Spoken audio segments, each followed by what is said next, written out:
Hey, what's up guys? Welcome indeed to the guide for Challenge Rift 172. This week we're working with a Firebird Hydra wizard. So here's what we're working with in terms of the pieces of gear. I'll go ahead and mouse over them really quick.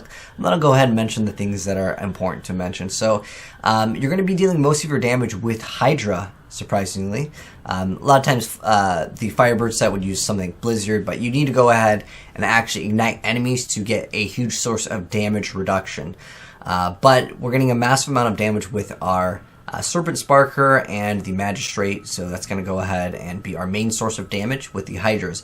But we also need to use Arcane Torrent to deal damage, and also ramp up our damage with some of the stuff in our build because we happen to have Death Wish as our weapon over here. So while channeling Arcane Torrent for at least 1 second, all damage is increased by 316%. But in terms of the gameplay and what we're going to need to do for the build, first off, always activate your buffs. But this is also another buff with Explosive Blast because we have the Orb of Infinite Depth. That's going to give us extra damage reduction as this build is very, very squishy, as you'll see. But pretty much, go ahead and throw down some Hydras, go ahead and Arcane Torrent. And if you can utilize the Oculus rings, go ahead and try to go and stand in those. But just keep in mind that you will be dealing a big amount of damage if you stop moving and you let Taeguk also activate, as that is one of the legendary gems. But then on top of that, I don't know why he's playing with Bruner the Hoarder in this build, but you get the skeletons as well. But the thing is that you do kind of want to be close enough so you can actually deal damage. But then there's also Audacity in the passive here, so as long as you can try to be close as you can to the enemies, it is ideal, but at the same time, the build is very squishy. But anyways, let's go ahead and hop right in. Alright, so hopping right in. The build is squishy. I just want to go ahead and mention that at the start. You have to ramp up Taeguk, you have to ramp up your Orb of Infinite Depth. There's just a lot of problems with this build, but as long as you can go ahead and get through it. It's only once, right? But this build is not very good in the survivability department. So you're going to try to activate Explosive Blast if you can at all times, just because it gives you that potential for extra survivability. And then also you want to hold still so you can actually deal a massive amount of bonus damage. And also set everything on fire that you can. I'm going to go ahead and pick up the little orbs here. We'll come to a nice little conduit at least right here. Once we have an elite lit though, that is ignited, the build becomes a lot more viable for the survivability. But once that elite goes away, it's just a nightmare for this build to go ahead and actually perform like what I would consider optimally. Now, once you do happen to have an elite, it makes it a lot easier to actually deal enough damage, as well as have more survivability. But you can't stay in all of the explosives still, as it's just too much damage. This will be like the one time where we might actually rip, and I'll just be like, you know what? We'll go ahead and drop the upload anyways, as I've been trying for, I don't know how many tries. So if you die, I usually try to do these deathless runs, but like this one in particular is just an absolute nightmare. I'm gonna try to drag this elite down if I can, possibly, just so I can keep my survivability up a little bit more, if possible. Looks like the elite kind of died, unfortunately. Because that is part of our way to survive, is actually having the elite alive. We'll run Explosive Blast a couple more times. Like I said, you can stay in some of the damage, because if you move too much, then you'll have to reproc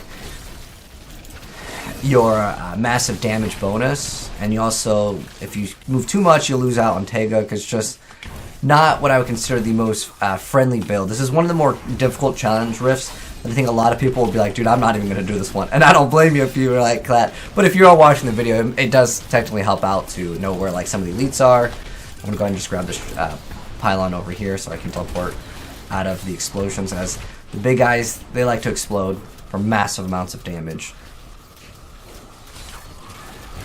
Alright, moving on to the next floor.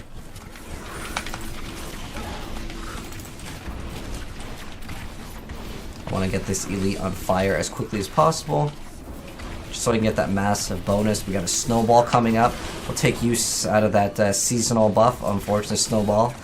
Not going to be doing too much work though. But like against the elites, it's not like we have too much problems with them in terms of damage. And then we'll go ahead and move on towards the next elite. There's only 2 elites on this floor, which is unfortunate because you need elites in order for this build to actually be able to survive. But I'm trying to get a little bit of things set on fire, just so I can have some extra damage reduction. But you can see the build just super squishy. Maybe we can make use out of this Oculus ring. Clean up a little bit of the trash here as we'll move on to the next floor.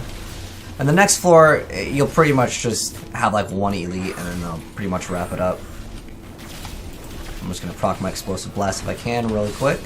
And I'll move on to the next floor.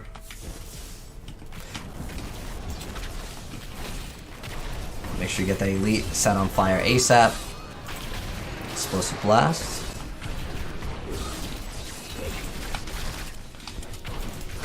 95%. I'm pretty much wrapping this one up real soon.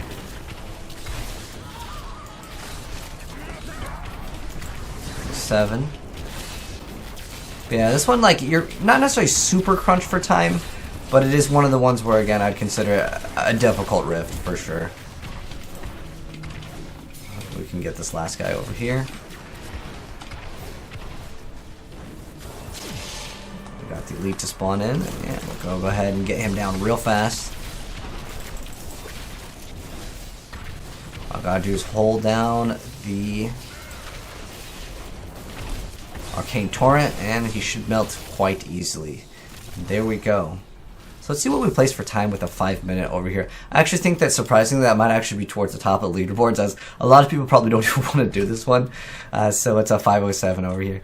A 507 is going to be actually in the top 30s already. Well, that's not too bad considering like it is a difficult rift, that's for sure. But anyways, hopefully this guide and video helped you guys out in case you were having trouble. And again, it's not the easiest rift to go ahead and do, especially if you want to go ahead and compete on the leaderboards. But thanks for tuning, guys. And if you enjoyed the video, drop a like on it. And if you guys want to see more Diablo content, we recently dropped a bunch of videos going over what's new in Season 22 for some of the best builds. And the Crusader is absolutely insane. I'll pin it down below. But anyways, thanks for tuning, guys, and if you're new here, subscribe to the bell if you'd like to see more Diablo and other gaming content, and I'll catch you on the next one. Peace.